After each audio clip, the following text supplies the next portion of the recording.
10 जनवरी 2025 प्रातः मुरली। ओम शांति। बाप दादा मधुबन। बाबा कहते हैं, मीठे बच्चे, बाप तुम्हें ज्ञान योग की खुराक खिलाकर ज़बरदस्त खातिरी करते हैं, तो सदैव खुश मौज में रहो और श्रीमत अनुसार सबकी खातिरी करते चलो। प्रश्न: इस संगम युग पर आपके पास सबसे अमूल्य चीज़ कौन सी है जिसकी संभाल करनी है? उत्तर: इस सर्वोत्तम ब्राह्मण कुल में आपकी ये जीवन बहुत अमूल्य है, इसलिए शरीर की संभाल जरूर करनी है। ऐसे नहीं, ये तो मिट्टी का पुतला है, कहा ये खलास हो जाए। नहीं, इनको जीते रखना है। कोई बीमार होते हैं तो उनसे तंग नहीं होना चाहिए। उनको बोलो, तुम शिव बाबा को याद करो। जितना याद करेंगे उतना पाप करते जाएंगे। उनकी सर्विस करनी चाहिए, जीता रहे, शिव बाबा को याद करता रहे। ओम शांति। ज्ञान का तीसरा नेत्र देने वाला रूहानी बाप बैठ रूहानी बच्चों को समझाते हैं, ज्ञान का तीसरा नेत्र सिवाय बाप के और कोई दे नहीं सकता। अभी तुम बच्चों को ज्ञान का तीसरा नेत्र मिला है। अभी तुम बच्चे जानते हो कि ये पुरानी दुनिया बदलने वाली है। बेचारे मनुष्य नहीं जानते कि कौन बदलाने वाला है और कैसे बदलाते हैं, क्योंकि उन्हों को ज्ञान का तीसरा नेत्र ही नहीं है। तुम बच्चों को अभी ज्ञान का तीसरा नेत्र मिला है, जिससे तुम सृष्टि के आदि मध्य अंत को जान गए हो। ये है ज्ञान की सैकरीन। सैकरीन की एक बूंद भी कितनी मीठी होती है। ज्ञान का एक ही अक्षर है, मन मना भव। ये अक्षर कितना मीठा है। अपने को आत्मा समझ बाप को याद करो। बाप शांति धाम और सुख धाम का रास्ता बता रहे हैं। बाप आए हैं बच्चों को स्वर्ग का बरसा देने। तो बच्चों को कितनी खुशी रहनी चाहिए। कहते भी हैं, खुशी जैसी खुराक नहीं। जो सदैव खुश मौज में रहते हैं उनके लिए ये जैसे खुराक होती है। 21 जन्म मौज में रहने की ये ज़बरदस्त खुराक है। ये खुराक सदैव एक दो को खिलाते रहो। ये है एक दो की ज़बरदस्त खातिरी। ऐसे खातिरी और कोई मनुष्य की कर ना सके। तुम बच्चे श्रीमत पर सभी की रूहानी खातिरी करते हो। सच्ची खुश खैराफत भी ये है किसको बाप का परिचय देना। मीठे बच्चे जानते हैं, बेहद के बाप द्वारा हमको जीवन मुक्ति की सौगात मिलती है। सतयुग में भारत जीवन मुक्त था, पावन था। बाप बहुत बड़ी ऊंची खुराक देते हैं। तब तो गायन है, अतीन्द्रिय सुख पूछना हो तो गोप गोपियों से पूछो। ये ज्ञान और योग की कितनी फर्स्ट क्लास वंडरफुल खुराक है। और ये खुराक एक ही रूहानी सर्जन के पास है और किसको इस खुराक का मालूम ही नहीं है। बाप कहते हैं, मीठे बच्चों, तुम्हारे लिए तेरी हथेली पर सौगात ले आया हूँ। मुक्ति, जीवन मुक्ति की ये सौगात मेरे पास ही रहती है। कल्प कल्प मैं ही आकर तुमको ये सौगात देता हूँ, फिर रावण छीन लेता हूँ। तो अभी तुम बच्चों को कितना खुशी का पारा चढ़ा रहना चाहिए। तुम जानते हो, हमारा एक ही बाप टीचर और सच्चा सदगुरु है जो हमको साथ ले जाते हैं। मोस्ट बिलवेट बाप से विश्व की बादशाही मिलती है। ये कम बात है क्या? बच्चों को सदैव हर्षित रहना चाहिए। Godly student life is the best. ये अभी का ही गायन है ना। फिर नई दुनिया में तुम सदैव खुशियाँ मनाते रहेंगे। दुनिया नहीं जानती कि सच्ची खुशियाँ कब मनाई जाएगी।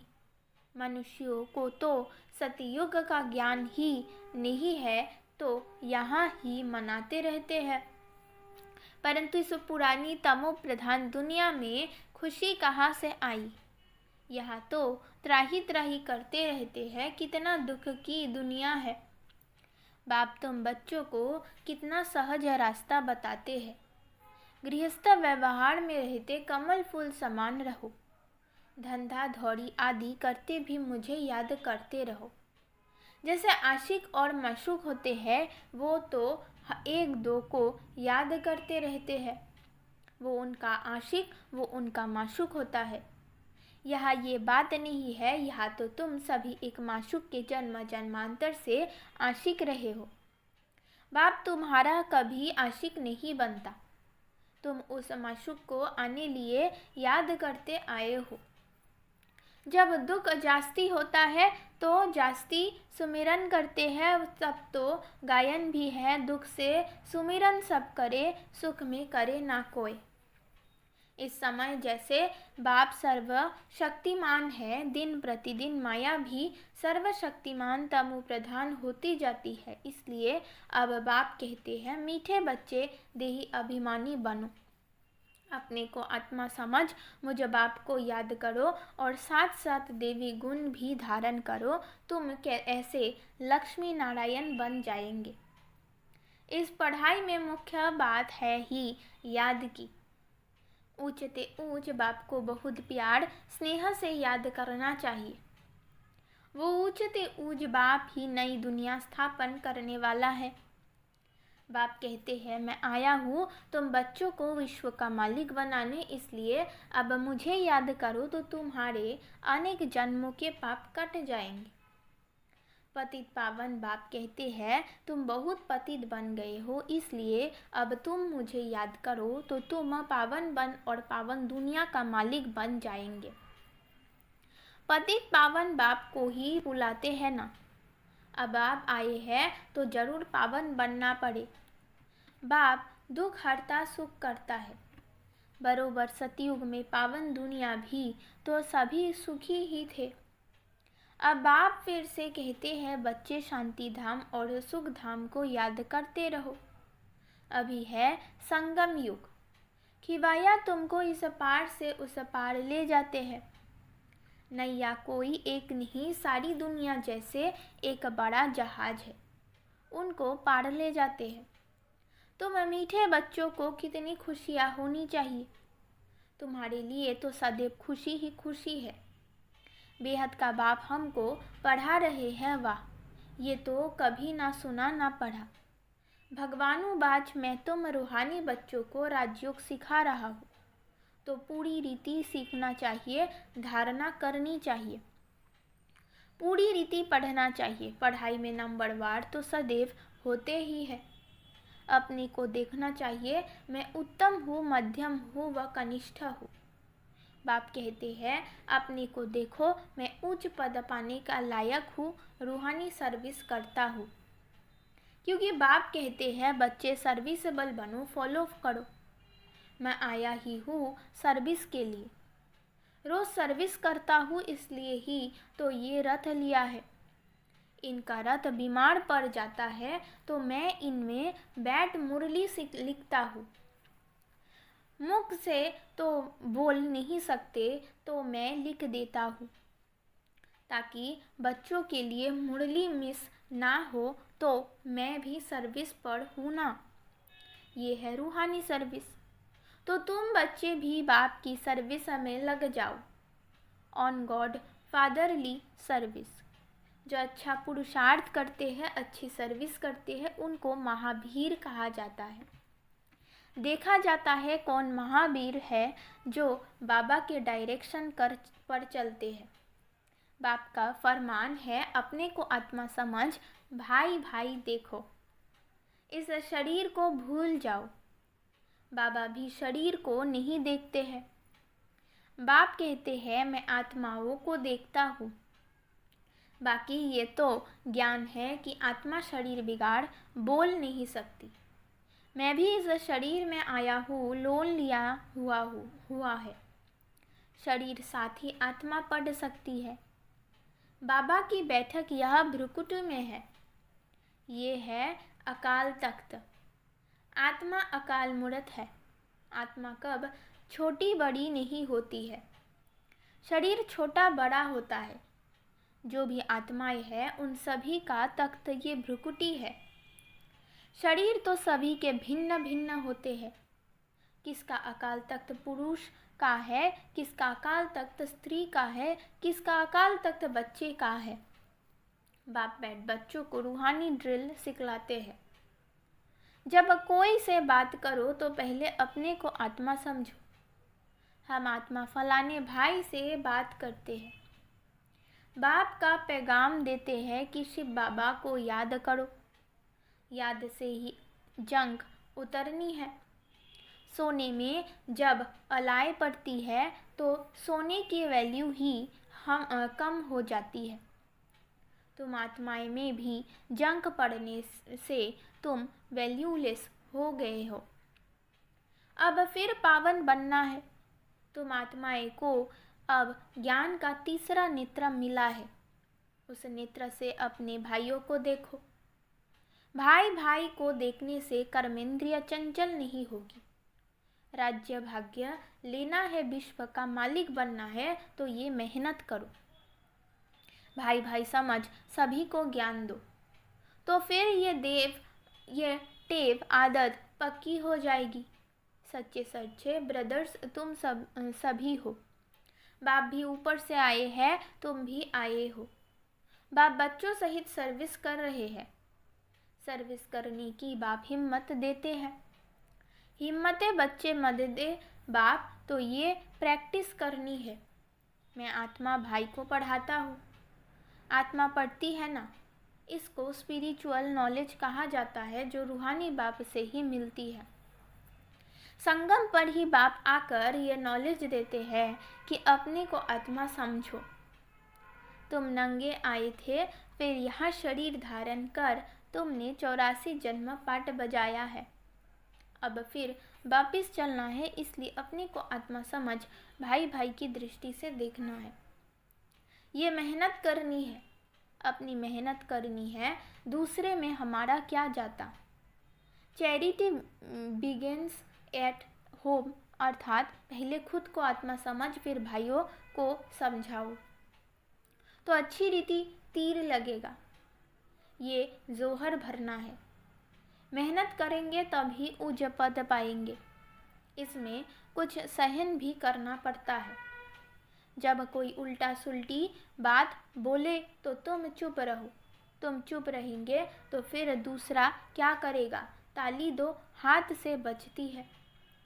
एक ने मुख की ताली बजाई, दूसरा चुप कर दे तो वो आपे ही चुप हो जाएंगे। ताली से ताली बजने से आवाज़ हो जाता है।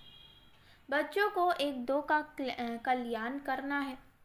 बाप समझाते हैं, बच्चे सदैव खुशी में रहने चाहते हो तो मन मना भव। अपने को आत्मा समझ बाप को याद करो। भाइयों आत्माओं तरफ देखो तो बच्चों को रूहानी यात्रा पर रहने की आदत डालनी है। तुम्हारे ही फायदे की बात है। बाप की शिक्षा भाइयों को देनी है। बाप कहते हैं, मैं तुम आत्माओं को ज्ञान दे रहा हूँ, आत्मा को ही देखता हूँ। मनुष्य से बात करेंगे तो उनके मुंह को देखेंगे ना। तुम आत्मा से बात करते हो तो आत्मा को ही देखना है। भले शरीर द्वारा ज्ञान देते हो परंतु इसमें शरीर का भान तोड़ना होता है। तुम्हारी आत्मा समझती है परमात्मा बाप हमको ज्ञान दे रहे हैं। बाप भी कहते हैं आत्माओं को देखता हूँ। आत्माएं भी कहती हम परमात्मा बाप को देख रहे हैं, उनसे नॉलेज ले रहे हैं। इसको कहा जाता है स्पिरिचुअल ज्ञान की लेन देन आत्मा की आत्मा के साथ। आत्मा में ही ज्ञान है, आत्मा को ही ज्ञान देना है। ये जैसे जौहर है, तुम्हारे ज्ञान में ये जौहर भर जाएगा तो किसको भी समझाने से झट तीर लग जाएगा। बाप कहते हैं प्रैक्टिस करके देखो, तीर लगता है ना। ये नई टैब डालनी है तो फिर शरीर का भान निकल जाएगा।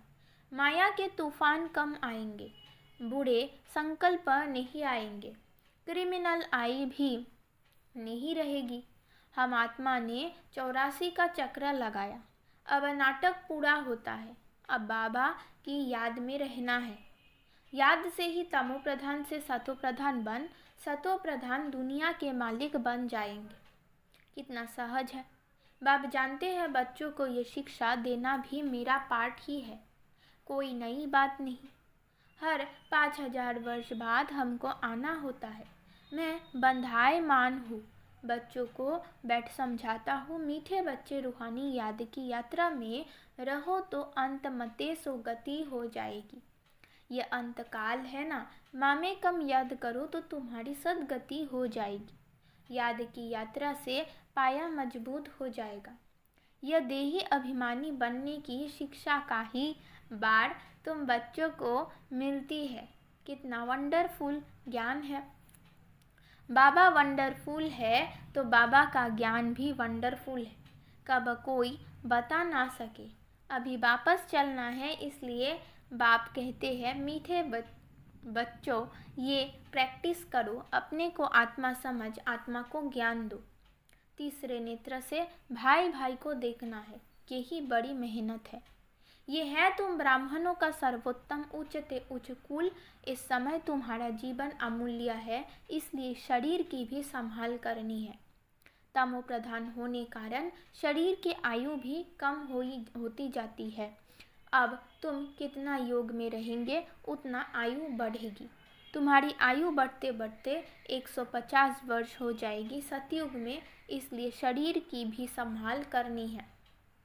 ऐसे नहीं ये तो मिट्टी का पुतला है, कहा ये खलास हो जाए, नहीं, इनको जीते रखना है। ये अमूल्य जीवन है ना। कोई बीमार होते हैं तो उनसे तंग नहीं होनी चाहिए, उनको भी बोलो शिव बाबा को याद करो। जितना याद करेंगे उतना उनके पाप कटते जाएंगे। उनकी सर्विस करनी चाहिए। जीता रहे, शिव बाबा को याद करता रहे। ये समझ तो रहती है ना, हम बाबा को याद करते हैं, आत्मा याद करती है बाप से बरसे पाने के लिए। अच्छा, मीठे मीठे सिकिला दे बच्चों प्रति नंबरवार पुरुषार्थ अनुसार माता पिता बाप दादा का याद प्यार और गुड मॉर्निंग। रूहानी बाप की रूहानी बच्चों को नमस्ते। धारणा के लिए मुख्य सार नंबर 1, अपने को देखो, मैं पुरुषार्थ में उत्तम हूँ, मध्यम हूँ या कनिष्ठ हूँ। मैं उच्च पद पाने के लायक हूँ। मैं रूहानी सर्विस करता हूँ। नंबर 2, तीसरे नेत्र से आत्मा भाई को देखो, भाई भाई समझ सभी को ज्ञान दो। आत्मिक स्थिति में रहने की आदत डालो तो कर्मेंद्रियाँ चंचल नहीं होगी। वरदान, ब्रह्मा बाप समान महात्याग से महान भाग्य बनाने वाले फरिश्ता सो विश्व महाराजन भव। फरिश्ता सो विश्व महाराजन बनने का वरदान उन्हीं बच्चों को प्राप्त होता है जो ब्रह्मा बाप के हर कर्म रूपी कदम के पीछे कदम उठाने वाले हैं, जिनका मन बुद्धि संस्कार सदा बाप के आगे समर्पित है। जैसे ब्रह्मा बाप ने इसी महात्याग से महान भाग्य प्राप्त किया, अर्थात नंबर 1 संपूर्ण फरिश्ता और नंबर 1 विश्व महाराजन बने, ऐसे फॉलो फादर करने वाले बच्चे भी महान त्यागी व सर्वस्व त्यागी होंगे। संस्कार रूप से भी विकारों के वंश का त्याग करेंगे। स्लोगन, अभी सब आधार टूटने हैं, इसलिए एक बाप को अपना आधार बनाओ। अपनी शक्तिशाली मनसा द्वारा साकाश देने की सेवा करो। इतनी सारी प्रकृति को परिवर्तन करना, तमोगुनी संस्कारों वाली आत्माओं के तमोगुनी वाइब्रेशन को बदलना और स्वयं को भी ऐसे खूने नायक वायुमंडल के वाइब्रेशन से सेफ रखना तथा उन आत्माओं को सहयोग देना, इस विशाल कार्य के लिए मनसा को शुभ भावनाओं से संपन्न शक्तिशाली बनाओ। ओम शांति।